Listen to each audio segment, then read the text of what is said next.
Welcome, lovely listeners, to Soul Stirred, stories of growth and the human experience. I'm Emily Garcia. And I'm Kasey Clark. We will be your guides on this journey. We are so glad you are here.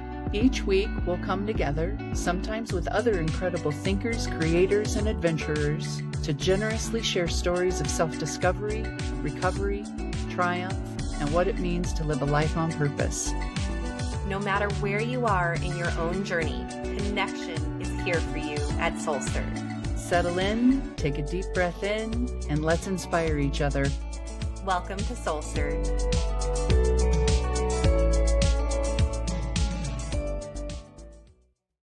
Hello, and welcome to the Soul Stirred Podcast, stories of growth and the human experience. I'm Emily. And I'm Kasey. Hi, everybody. Welcome. Kasey, what's our topic today? Yeah, right. Today we are talking about friendship. The stories of friendship that have come and gone throughout our life. We were just talking before we came into our channel with our listening audience about how it seems like the nature of friendship almost follows like nature, the natural world, you know. I'm learning that friends seem like they want to come and go like the wind. And much like the trees show us every fall, there's a lot of lessons involved in friendship with letting go. But there's also a lot of goodness and gold in staying in and learning that friendships are one of those things, I think, that want to sort of expand their elasticity over time.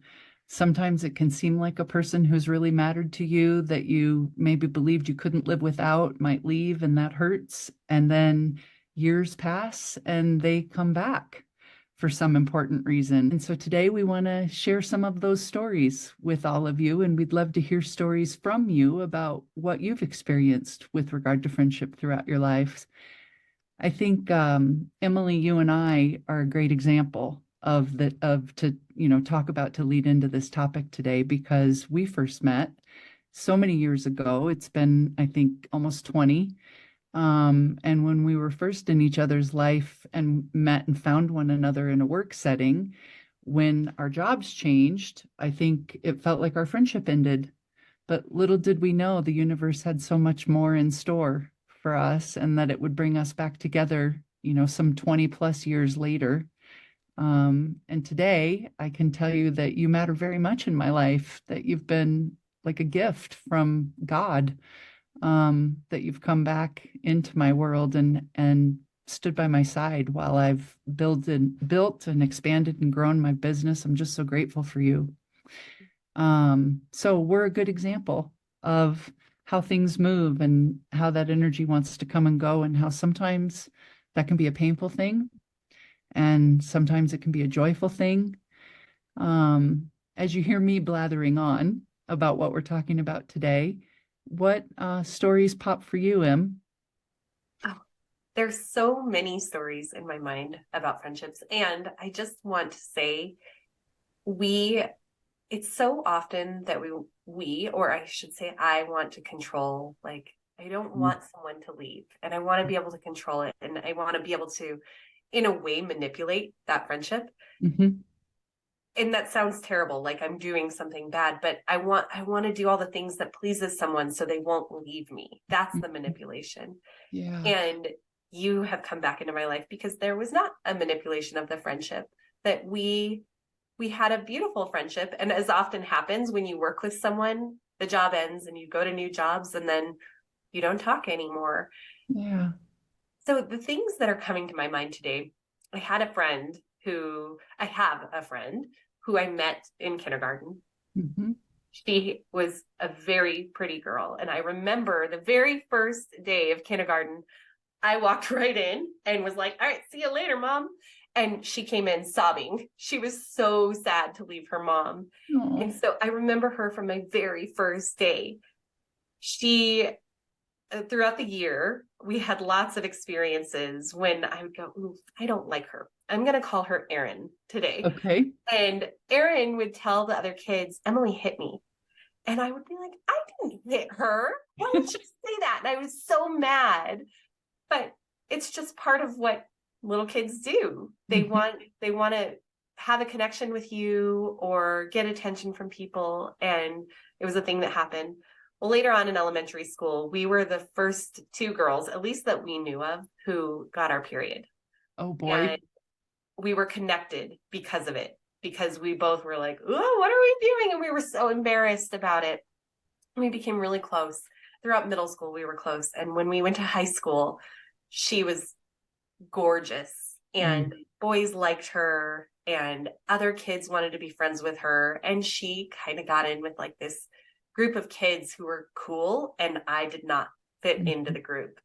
And I suddenly was on the outside. And it was a really hard time because I remember thinking, well, I'm just not a part of the group. There were some of the kids actually that were pretty mean to me. Well, we were still, friends here and there on the side. And her parents actually said that I was one of the few people she was allowed to hang out with because they were a very conservative Catholic family. And I seemed innocent enough, I think. They would send her brother to hang out with us. And so it would be her brother, and I. And we would hang out, and it was a really nice thing. But when we were 16, she snuck out of her bedroom window one night and got pregnant. And that's when our paths diverged. Yeah. Previous to that, we had talked about going to college together, and after college, traveling the world together. And I remember us saying, we're going to be 28 when we get married, and we're going to live all of this life before then. But she was going to have a baby at 17. So her very Catholic parents said, you're going to get married. She is an outlier because her and her husband are still married to this day. And they waited a long time before having another child. They have 3 kids together now. And we are still friends. I see her maybe twice a year. But when we are together, it's like no time has passed. We'll get together for lunch, or she'll come over to my house, or I'll go to her house. And we just naturally go back right to that beautiful place of friendship where it's exactly what you need. I'll tell you, now we have conversations where she talks about high school and, our 14-year-old selves, and she will apologize to me for the way that she treated me in high school. And it makes me so sad because we're adults now, and I'm not hurt by it. And my adult wisdom can look back on the 14-year-old girl who just wanted to fit in. And so I harbor no hard feelings about that time in our lives, in her life. But it makes me feel a little sad when she does ask me, or when she does apologize to me, because I don't want her to carry that with her throughout life. Yeah. And I'm sure, I don't know her, I'm not sure, but I would imagine that her come from place is like, you're a person that I care about so much and you matter so much to me in my life. I'm sorry for not treating you that way back then, And I so appreciate the lesson of that. And I too have learned from friendship because of painful points. That's like, I care about this person. I love her. I maybe didn't know in my child self how much this person was going to mean to me, or even meant to me then. But now my adult self knows, well aware of how much meaning that has. And I'm just sorry that I was a person who would ever treat you that way. I have some friends I would like to go back and apologize to as well. I'm with Erin on that, is what I mean.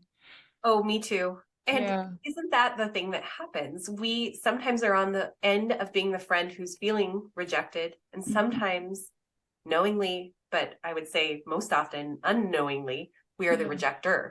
Yeah. So true. And it's such a great example too that you give because of that elasticity I was talking about in friendship, right? How often when there's a person we're attracted to, especially when we're a child, the event or the relationship can begin with kind of a clunky opening, right? Her saying that you hit her. Right. Something I know that you would never do, hit another human being. Not even at 5. Exactly. It's like, why is our human instinct to reject what we know we want to be closer to, in the first meeting? But to go from there to becoming close and sharing something so vulnerable, like getting your periods together and not wanting people to know and feeling embarrassed, to sort of the ins and outs through high school, and then coming back together as adults and actually being people that are so that you really matter to each other so much. I think that just shows the seasonality, if you will, of what friendships can mean.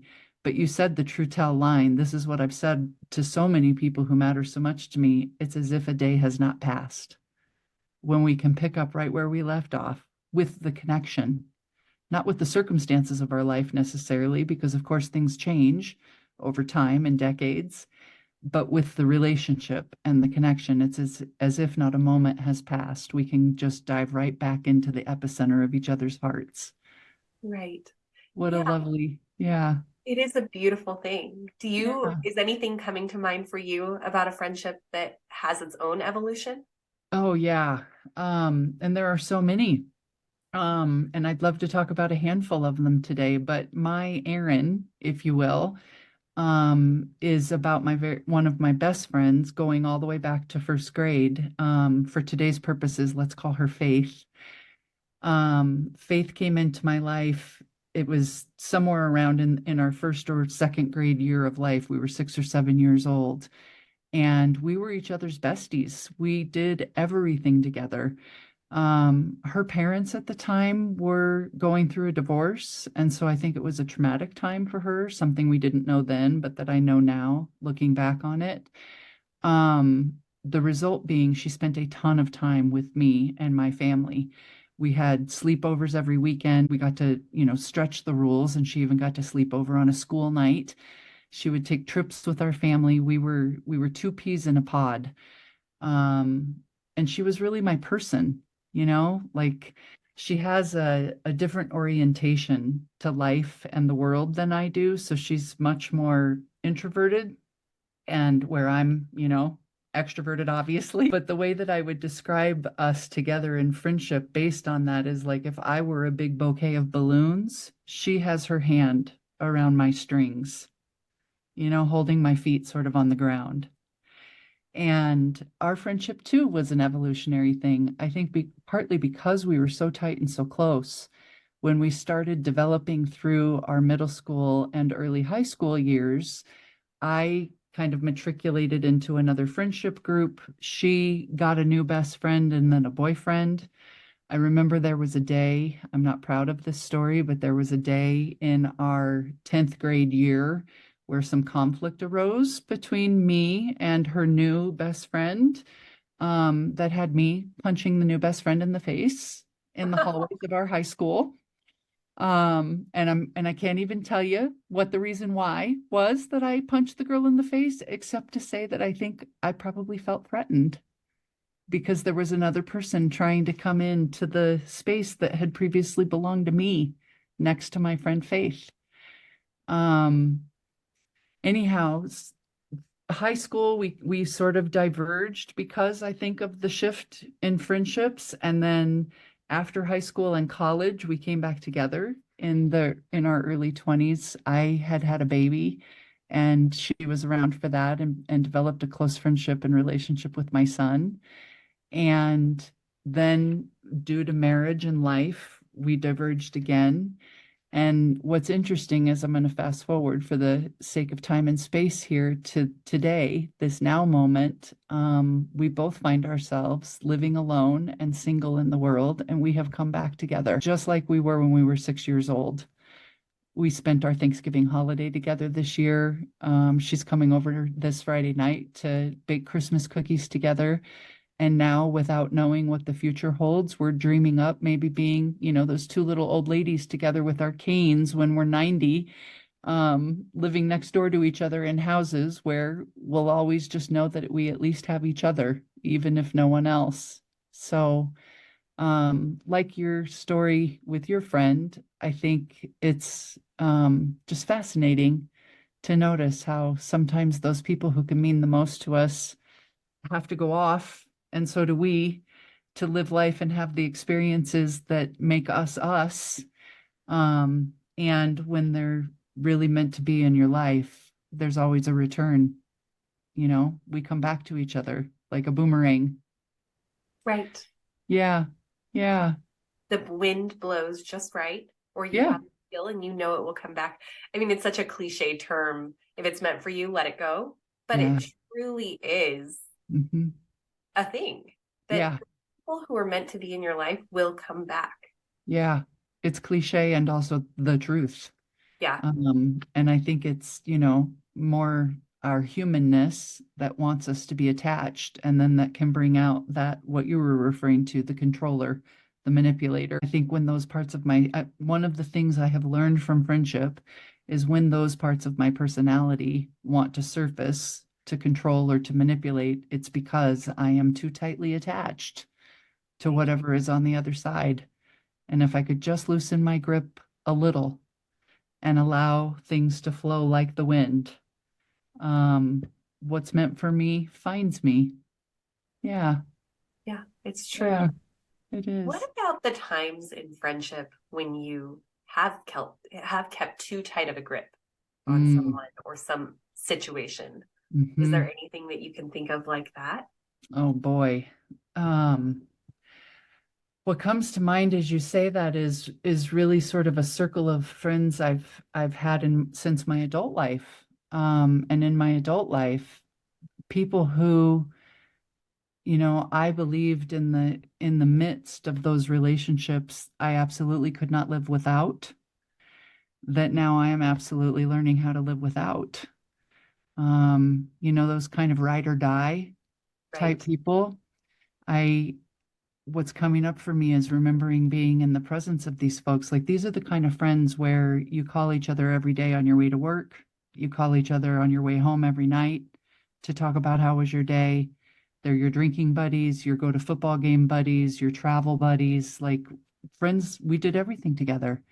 Attended one another's weddings, became godparents to each other's children, etc. And in my case, a lot of those folks who were in those circles with me were also people I worked with. And so I think there was a lot of reason for holding on tight. In fact, when I think about it retrospectively, it occurs to me that we were, because of the nature of the kind of work we did, as we've already talked about in another podcast, many of us were involved with the child welfare system.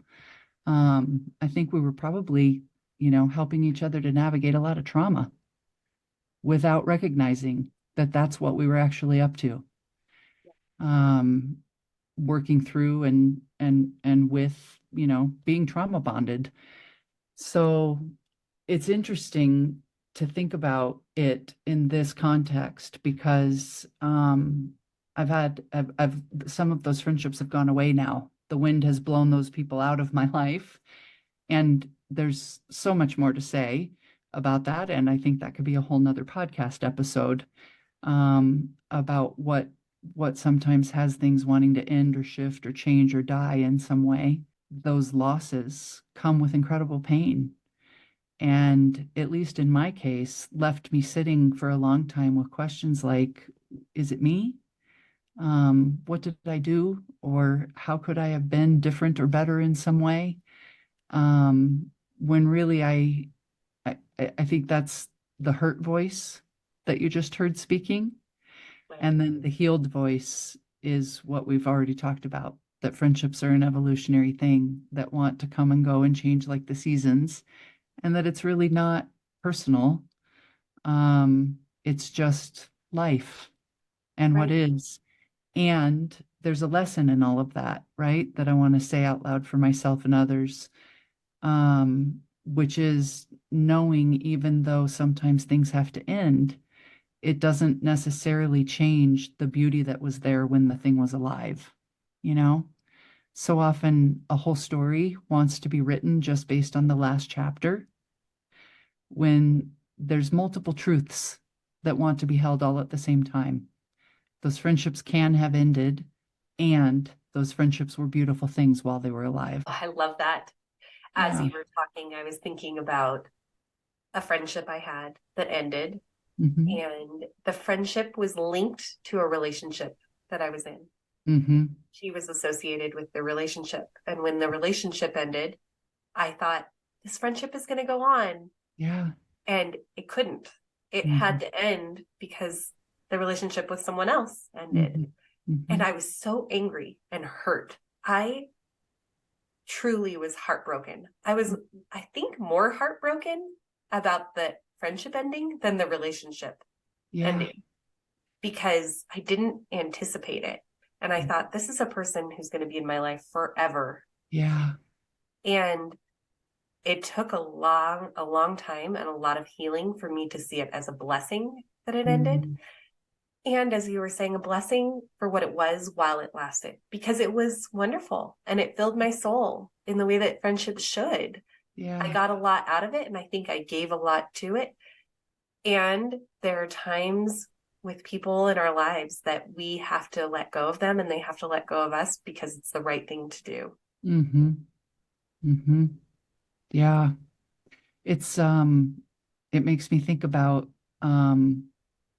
loss and grief and death, and how I don't want to say that it's almost easier, and yet somehow to the human mind, it's like I may have been more easily ready to accept, like if you had died, than I am the fact that you're still alive and I have to let you go.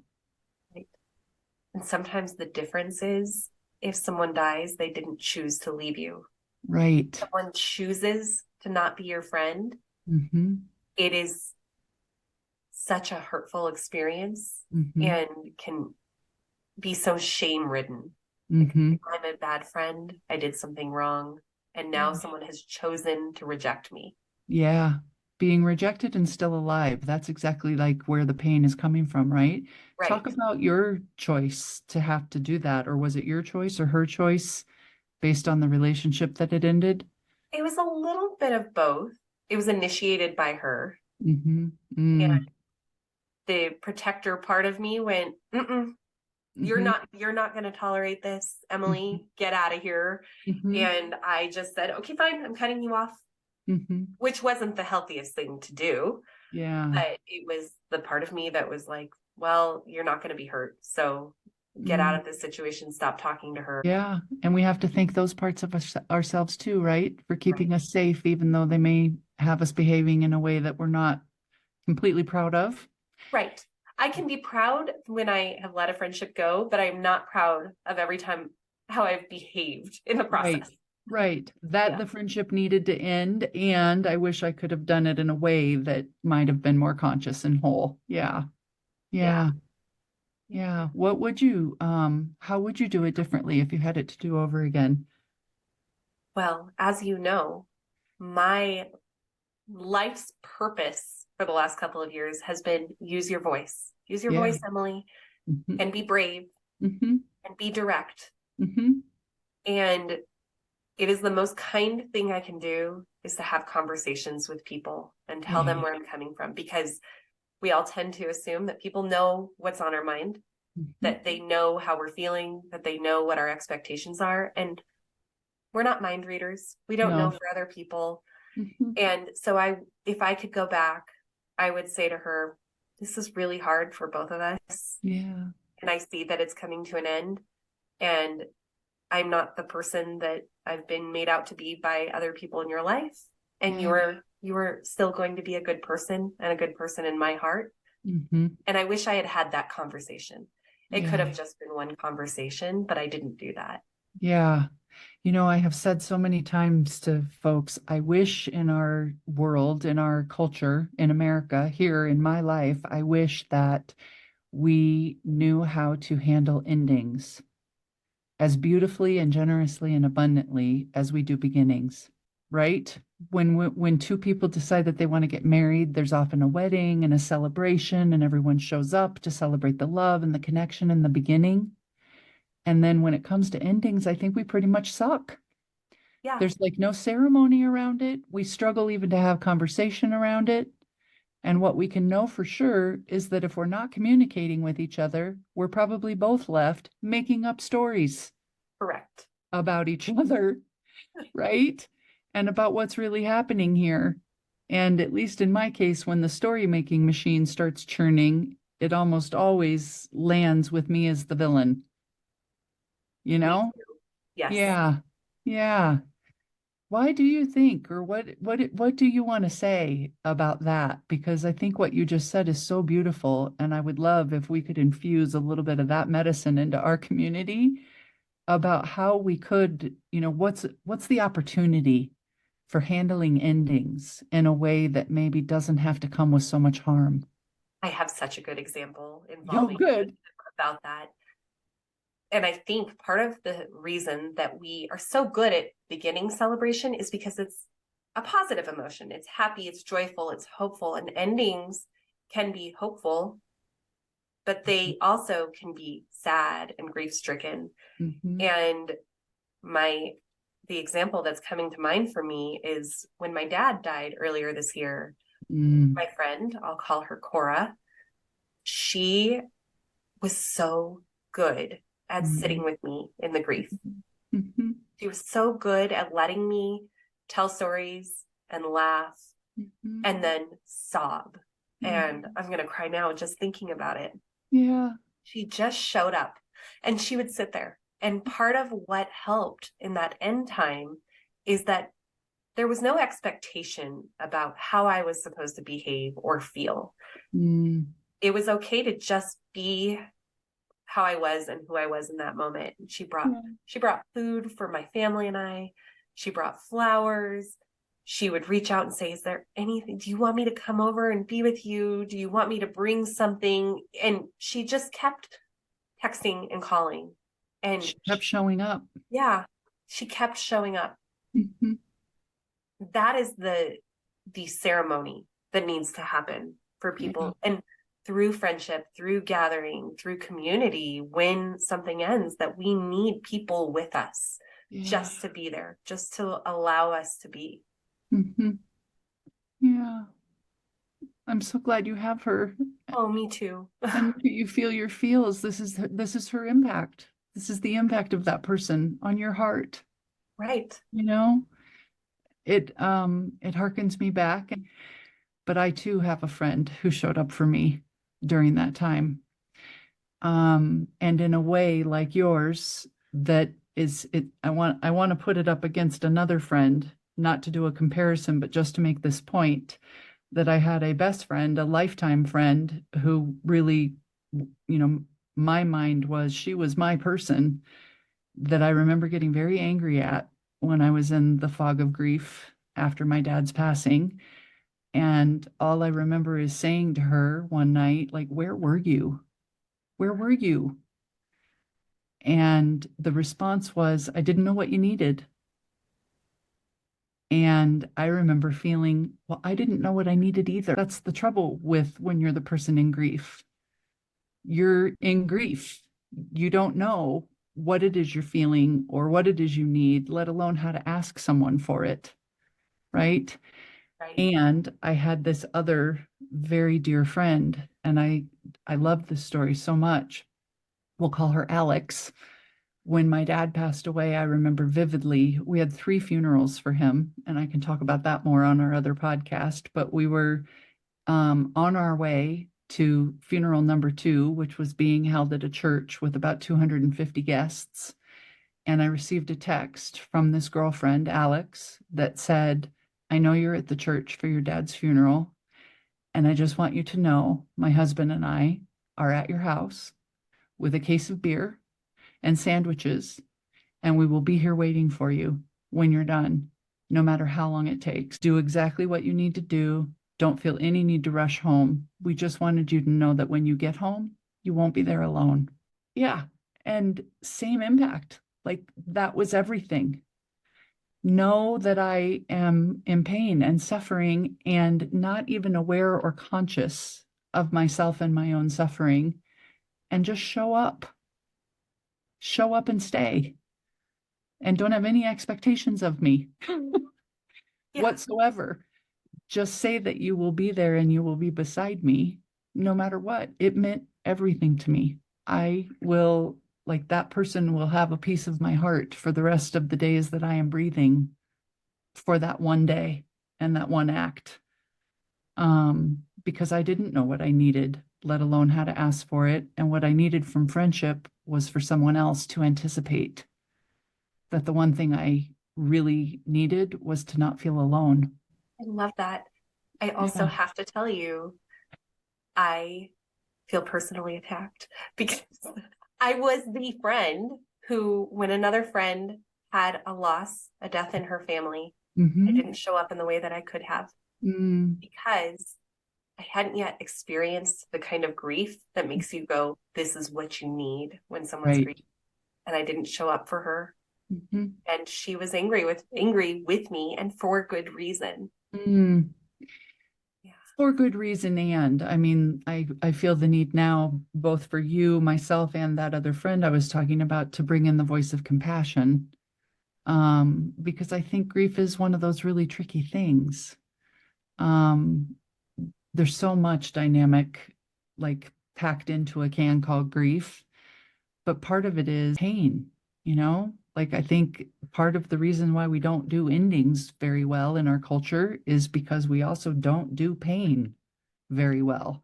You You don't. know, what we want for ourselves and to give freely to each other is some broad brush paint stroke that puts rainbows on top of things. And, you know, as a result of that, I carried around a story for many years of my life that went something to the tune of, people don't want to be with me when I feel pain. They only want me when I'm happy and full of joy, which had a very huge resulting impact on many of my friendships, especially during the last like 5 to 6 years of my life, in the wake of my divorce and my dad's death and my children leaving home and the huge transition in my career. So many endings, so many endings, so much pain, and not much friendship. And I know how in service of me that is now. Like, I needed to get into a space where I was very alone. I think to see and be with my own pain, to start to listen to and hear the sound of my own voice, and really to strengthen my relationship with myself. And so, from that point of view, I can say what a gift it has been to have this sort of time in solitude, because I know myself and have strengthened my relationship with myself so significantly throughout it. And um, it was also a source of pain to let go of friendship and what I thought, you know, many circles of people really meant to me for so many years. Yeah, It's this such a thing called big, life, it's an evolutionary thing. it is. There is something about the way that we show up and the level of vulnerability that we have Mhm, to allow people to see and be with mhm, all of the parts of us, mhm. allows them to be okay with it. And Yeah, so in friendship, if we let them see I'm not happy all the time, yeah, sometimes I'm stressed out and I can be a bitch. yeah, Sometimes I'm struggling. Sometimes yeah, I'm just hangry. yeah, Sometimes I want to celebrate. And so it goes both ways. The friends where they will sit with you in your pain, and the friends where if something exciting happens and mhm, you're like, I'm so excited about, you can call and they'll celebrate with you. The people who can sit with you in pain and celebrate with you in the good, yeah, we need all of that in order to attract the kinds of friendships that we deserve. yeah, Now we'll add in, there's no joy without suffering. right. So we're not joyful all of the time. You're not Yeah, supposed to be happy or joyful all of the time. And we yeah, really only understand joyful celebration, excitement, happiness, hope when we've experienced the opposite. exactly. I so get what you're saying. I mean, I feel that I'm a person who was like made from joy. I was cut from the joy cloth, if you will. Yes. And stay with me here because this is relative to friendship. I think where I what I want to say about it is, it turns out a lot of the responsibility and onus was on me, you know, because I carried that story that other people didn't know how to be with me in my pain, when the truth was I didn't know how to be with me and my pain. And then I projected that onto friendships. in a way that was, destructive. Um, yeah, what I want to say to the point that you just made that I think is so important is joys come from place feels different now. Where before pain, from loss, there was joy, what I would have called joy, that I would now describe as more like a excitement that occurs almost like 3 feet off the ground, right? Sort of fleeting and fluttering, and where you sort of vacate your own body for the sake of the joyfulness. Right. And joy, when it lives in concert with pain, now feels like it comes from such a more deep and rich place, almost like below my feet, from the roots of the earth that spring up through me, right? Now, this kind of joy, I don't get to feel it as often because I think what's happening is a much more authentic version of me. But when it happens and it feels like it comes out of the roots of the earth, it's such a different thing than that fleeting 3 feet off the ground kind of excitement. My point is, pain isn't something to avoid in yourself and or in others. Brene Brown speak one time at my church in Lakewood, and it stuck with me so loudly because this is who I was. A person who's sitting in a room full of dark. The last thing that they need is for you to come in and flip on all the light switches. What they really need is to know that you are someone who will come sit down with them in the dark. And that even touches me right now, because I think that had I known then what I know now, what I would have asked that one friend for, the one I was mad at for not showing up, is to just come sit with me in the dark. Yeah. Yeah. But isn't that what it all comes back to, is knowing yourself enough to Yeah. ask for what you need? Yeah. And when I was talking about that friendship that ended, if I had been direct and had said, here's what it is, this is what we both need, this is what I need. Yeah. And in those moments with friends, if we can connect with ourselves in friendship, I am my first friend. Yeah. If I Yeah. can turn to myself and say, what do you need right now? Yeah. And allow it. Yeah. Then I can allow other people to sit with me in that moment, in whatever it is. Yeah. Yeah. That's so insightful. Um, I love that term did you just coin that or did that come from somewhere? My first friend. I want to be my own first friend. I'm not sure. I hope I coined it. It's to belong to you in my book, woman. I Thank love you. that. It's like my own first friend and for me, the questions are like, what am I feeling? And then what do I want? And then what do I need? Right. And I guess what's here for me now is there was a time in my life where I didn't have answers to those questions in any given moment of my life. And so, how could I have ever given answers to those questions away to a friend when I didn't even know what the answers were for myself? And so, I love this that first friend, where friendship begins, is with you. Right. Me, you, ourselves, before each other. And I think what I've learned is the better friend I am to myself, the better friend I can be to you and to everyone else. Mm-hmm. Yeah. There's the self-care word that people Oh, think yeah. Yeah. because people associate it with, go to the spa. Yeah. Pedicures and bubble baths. Yeah. Mm-hmm. But that's not what we Self-care. mean when we're talking about self-care. Self-care truly is showing up for yourself. Yeah. Yeah. Showing up for yourself first. Yeah. Here, Yeah. I'll give you an example from my life. This was my Okay. self-care this weekend. Okay. My weekend was very social, Uh-huh. being around people, including you, that I love, that I enjoy being around, getting out. And the other half of my weekend was doing nothing. Uh-huh. Yesterday, I sat around and did nothing. I didn't change out of my pajamas and Nice. I read. And that is like, I've gotten to that place. I used to fill every weekend, every minute. And then by the end of Sunday, I was grumpy and I was like, oh, I'm not even ready for the week. Mm-hmm. Part of my friendship with myself is going, I want social time and I want alone time because Yeah. I need both in order to feel good and to Yes. feel like my most authentic self. Yeah. So do you have an example of how you're a friend to yourself? I love everything you're saying about that. For you and for myself, I love do nothing time. And I too, like you, used to just fill every minute of every day with a plan. And I called that connection, Hmm. you know, because you wanted to go out and be out and about in order to connect and see people and play and have fun and whatever. And yes, it leaves you eventually completely taxed and totally exhausted and not at all in right relationship with yourself. And so now, boy, has that changed. I mean, overall, the whole pace of my life has slowed way down.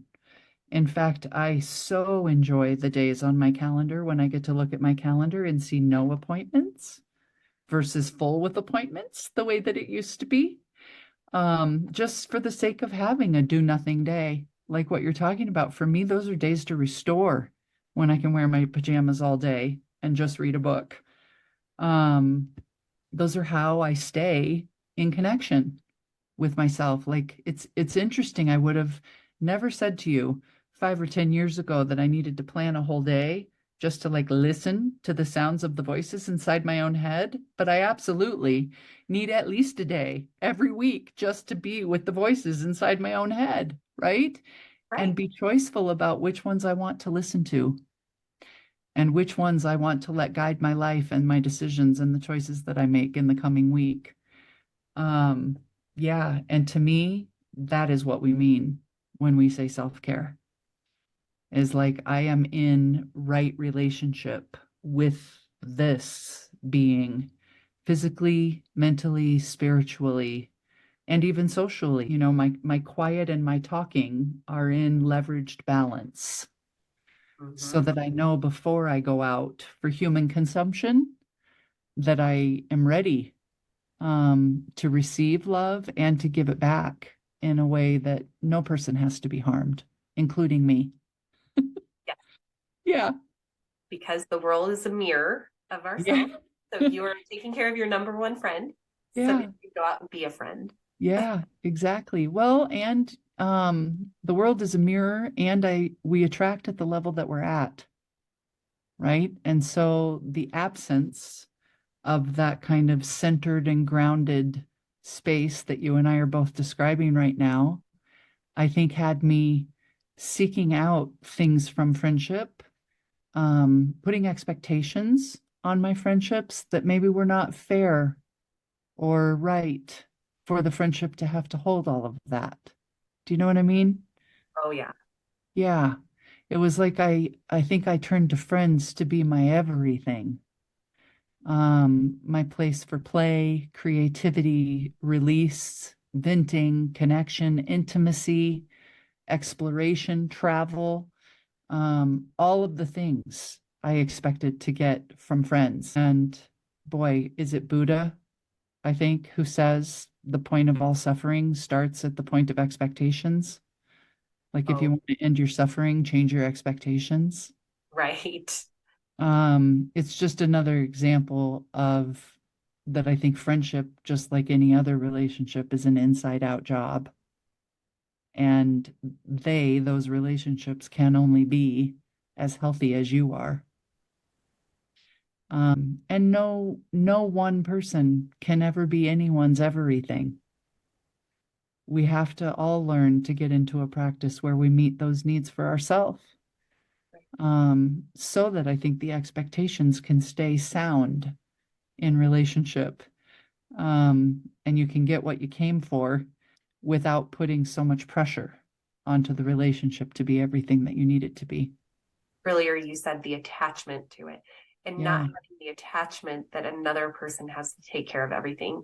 yeah, For me, I think there's a combination of being my own friend and getting what I need from myself and not expecting any one person to be every kind of friend. But I exactly. have many friends that fulfill different needs in my life. Hmm. I have like the personal development friend where I call her and we're like, we share quotes and we get excited about things. And we're like, "Ah." And then I have the friend where I'll call if I'm having a really hard day at work And I'm like, oh, I just need to be able to vent. And then you have the friend where you're like, you're just wild. And if I go with you somewhere, we're going to spend the entire night laughing. And so they're not all the same person or the same person at all times. So allowing yourself to be open to different kinds of friendships. Amen, sister. Yeah. And it takes me to another past place with other friends where I remember feeling quite threatened by that idea that you just talked about. Like, why is she better friends with her than she is with me? Or why does she get to go on trips with her? And why didn't they invite me? Or all of those kind of, the spinning and the story making that goes on inside your own head when you feel like you're on the outside of something rather than on the inside of it. And I think the recovery, if you will, for me, came from really being my own first friend, knowing that I'm not getting left behind or missing out. I can let my FOMO rest, right? Because the truth really is, there are a lot of times I'd rather be home alone on my own couch than taking a trip with that group of people, right? But I had to settle and satisfy the story I told myself that I wasn't fitting or wasn't being included for some reason. The story about not being enough, when the truth is you're okay with not being there. Being honest with yourself. It's not about not being enough. Exactly. So yeah. And now I can feel this sort of release of that incredible pressure I talked about that I used to really put on friendships. And I think, probably behaved badly in some of my relationships in a way that I want to send an apology out. Just as we're having this conversation, because of coming from that place of, I don't want to be left out, which is such a human come from place. Oh, yeah. But the truth is, I belong here with myself, in myself. And now that relationship feels right, like it's in integrity, I actually can see so much more opportunity in all of my friendships for what I can give to them, what I can receive from them. And there's a lot of discernment and a lot of healing and a lot of self-discovery and reflection and radical honesty, I think that paved the path to get from what I'm describing how I used to be to how it feels now. And unfortunately, or fortunately, a lot of friendships had to change and evolve and dissolve in some cases in order for me to learn and walk that path. Yeah. And in order to make room for you and your friendship with yourself.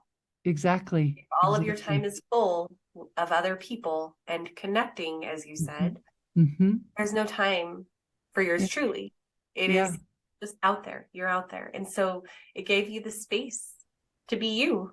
Exactly. There's another cliche that goes right along with that, right? Like, now instead of asking why did they go, I ask what will I create in the space they no longer occupy?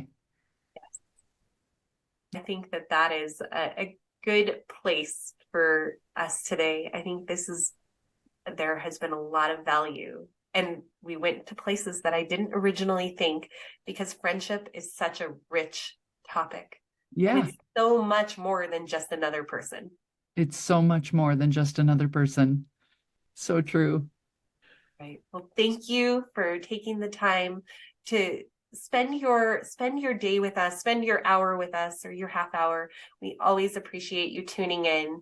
Please join us each week. We will release an episode every week. You can subscribe, download, tune in. Please tell your friends. The only way for other people to learn about this podcast is if you tell them. Also, you can find us on Instagram at SoulStirredPodcast. We look forward to seeing you, hearing from you, and we'll talk to you next week. Thanks, everybody. Take good care of yourselves and each other. Bye.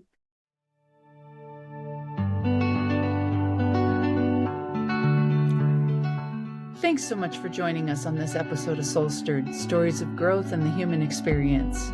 We hope our stories have touched your heart and sparked reflections in your own journey. Remember, while we are therapists, we are not your therapists, and this podcast is not a substitute for therapy. If you find yourself in need of professional support, please don't hesitate to seek it.